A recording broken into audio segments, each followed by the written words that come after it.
After you successfully unclog a toilet with soap, take specific steps to remove residue and ensure safety. Start by flushing the toilet 3 to 5 times to move any remaining soap down the trap and out of the bowl. Use a sturdy toilet brush and, if needed, a small amount of clean water poured directly into the bowl to agitate suds and help them break up so they rinse away more easily. Wipe the rim, seat, tank handle, and outer base with a microfiber cloth dampened with warm water to remove slick soap film that can make surfaces slippery. For the bowl interior, apply a mild household disinfectant or a cup of white vinegar around the inside surfaces.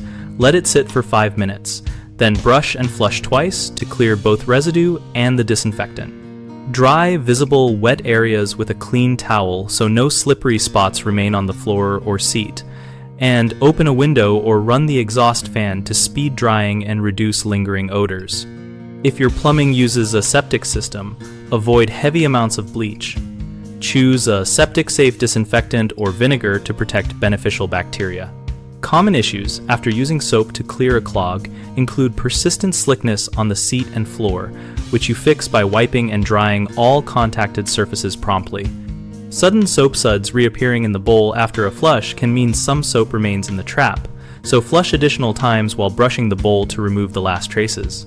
A third concern is lingering odors from organic matter loosened during the unclogging process, which you address by ventilating the room and using a safe deodorizer or a baking soda sprinkle around the base before wiping it away.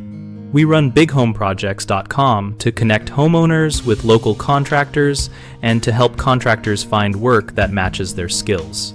Our site also hosts an active discussion community where we share repair tips, post practical advice, and support each other through project challenges.